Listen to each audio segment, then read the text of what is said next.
नाव घेऊ सांगता. बीकॉम भाग 3च्या विद्यार्थ्यांचं अभिनंदन. मी प्राध्यापक घनश्याम जिपकाटे. कंपनी कायदा हा विषय तुम्हाला शिकवणार आहे.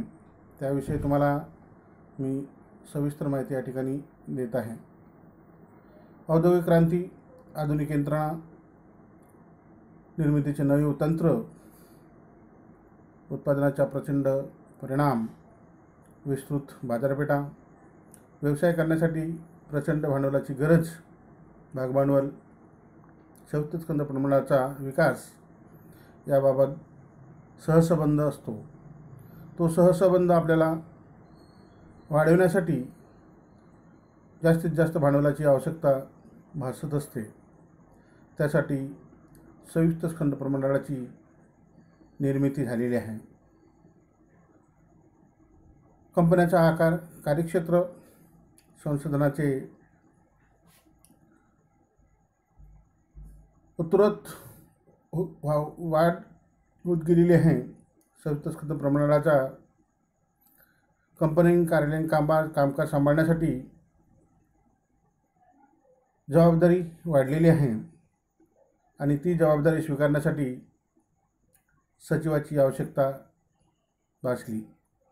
भारतीय कंपनी कायद्यानुसार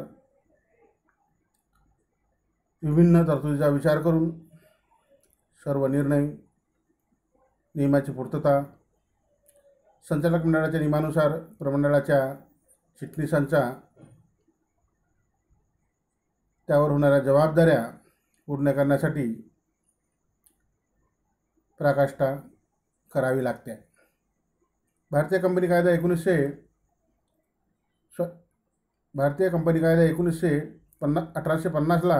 1850मध्ये अस्तित्वात आला. त्या कायद्याची तरतुदीमध्ये वेळोवेळी नवीन 2002मध्ये कंपनी कायद्यामध्ये बरेचसे बदल करण्यात आले व त्याची अंमलबजावणी कंपनी कायद्याच्या प्रशासनाच्या दर्जानुसार सुधारणा करण्यात आली. दुसरीकडे प्रस्तुत कायदा भागधारक आणि गुंतवणूकदार यांच्या अपेक्षा करण्याचे व त्यांचे हितसंबंध जपण्यास सुरक्षित ठेवण्यासाठी संवेदनशील हा संयुक्त स्कंद प्रमंडळाचा भाग या ठिकाणी झालेला आहे. संयुक्त स्कंद प्रमंडळ किंवा कंपनी आधुनिक व्यवसायाच्या संघटनेचा कणा समजला जातो व ही बाब विचारात घेता वाणिज्य आणि व्यवस्थापनाच्या विद्यार्थ्यांना भारतीय कंपनी कायद्याची माहिती व्हावी. त्याचप्रमाणे त्यामध्ये विविध तरतुदी, कंपनीचे प्रशासन, व्यवस्थापन ज्ञान होणे आवश्यक असणे गरजेचे आहे. भारतीय कंपनी कायदा हा विद्यापीठ अनुदान आयोगाने प्रस्तुत केलेल्या महाराष्ट्रातील सर्व विद्यापीठाशी वाणिज्य विद्याशाखेमध्ये बीकॉम थर्ड सेमच्या विद्यार्थ्यांना अभ्यासनासाठी दिलेला आहे. त्यामध्ये गोंडवाने विद्यापीठाने सुद्धा हा अभ्यासक्रम लागू केलेला आहे.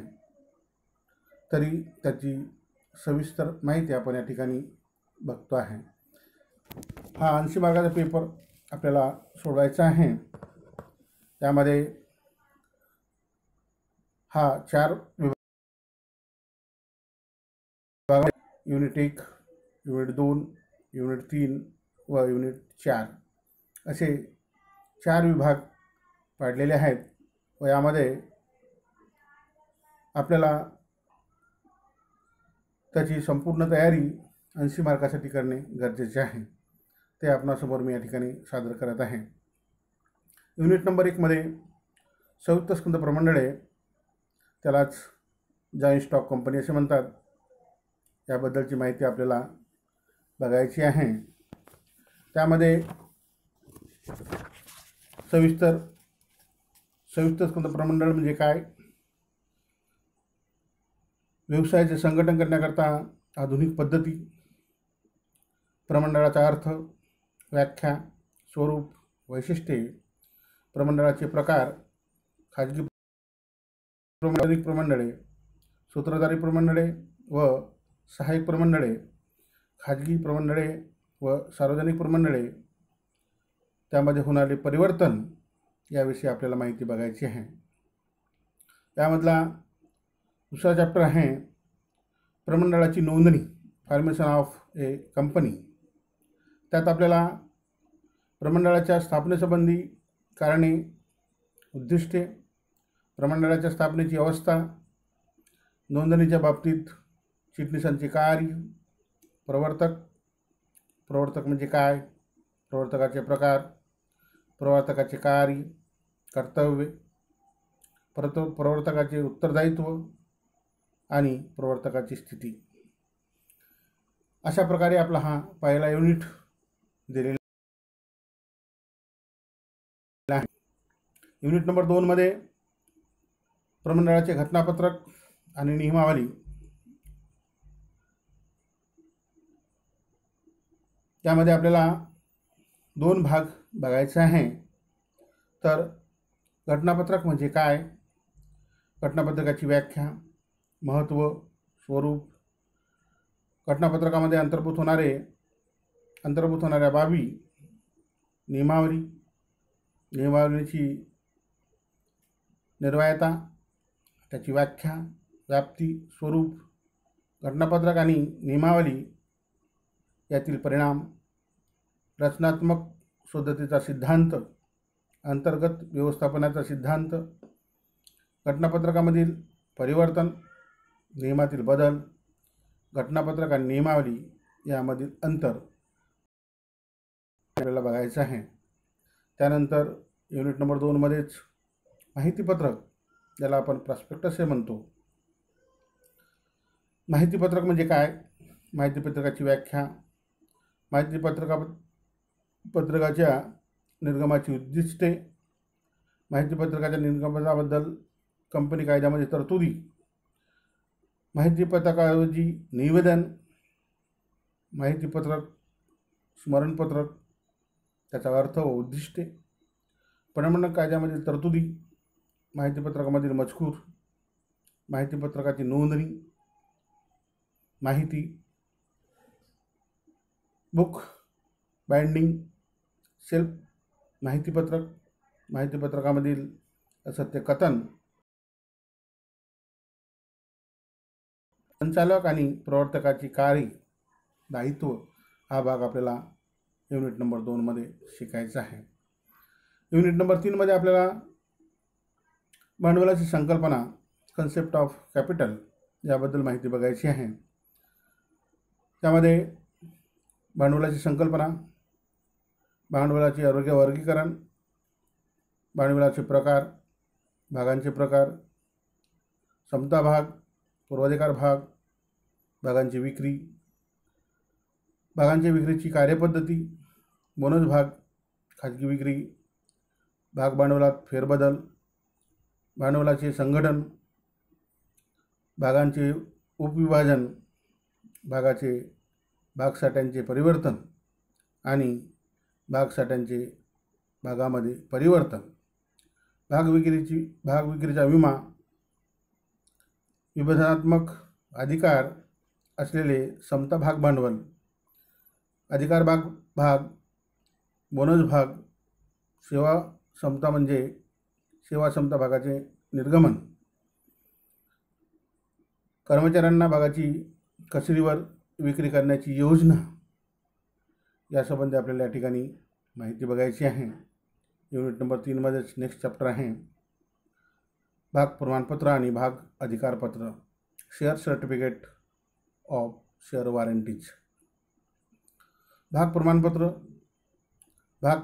म्हणजे काय, भाग प्रमाणपत्रामधील तपशील, भाग प्रमाणपत्राच्या बाबतीत कंपनी कायद्यामधील तरतुदी, भाग प्रमाणपत्राच्या निर्गमनाच्या कार्यपद्धती, भाग अधिकारपत्र, भाग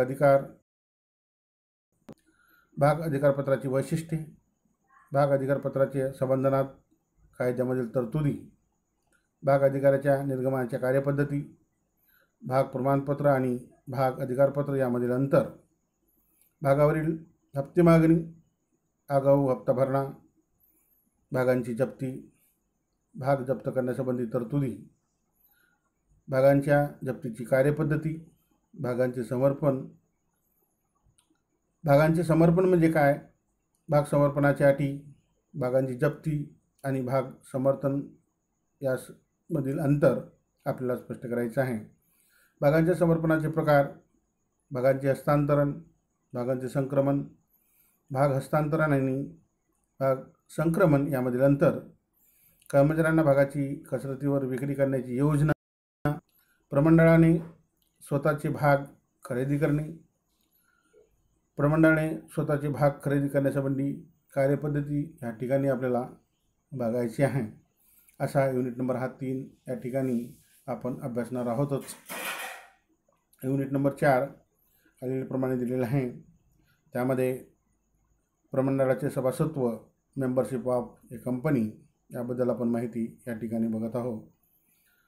भागधारक आणि सभासद यामधील अंतर, सभासदाची पात्रता, सभासदाच्या कार्यपद्धती, सभासत्व संपुष्टात येणे, सभासदांचे अधिकार, त्याचे उत्तरदायित्व, सभासदांचे फायदे, सभासदांचे तोटे. नेक्स्ट आहे प्रमंडळाचे संचालक, ज्याला आपण डायरेक्टर ऑफ ए कंपनी याबद्दल आपल्याला या ठिकाणी माहिती बघायची आहे. प्रमंडळाच्या व्यवस्थापनाची जबाबदारी पार पाडणारे अधिकारी, संचालक, संचालकाची संख्या, संचालकाची नेमणूक, संचालकाची योजना, योग्यता आणि अयोग्यता, संचालकाचे परिमिश्रिक, संचालकाचे कर्तव्य, संचालकाचे दायित्व, संचालकाचे अधिकार, संचालकाचे पद रिकामे होणे, संचालकाची पदोन्नती, संचालकाची नियुक्ती, संचालकांना राजीनामा देणे,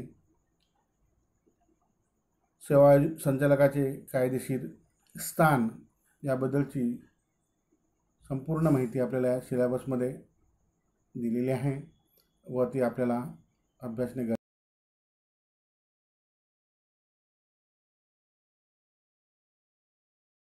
आवश्यक त्या बाबी पुढील पिरियडमध्ये स्पष्ट करणारच आहोत.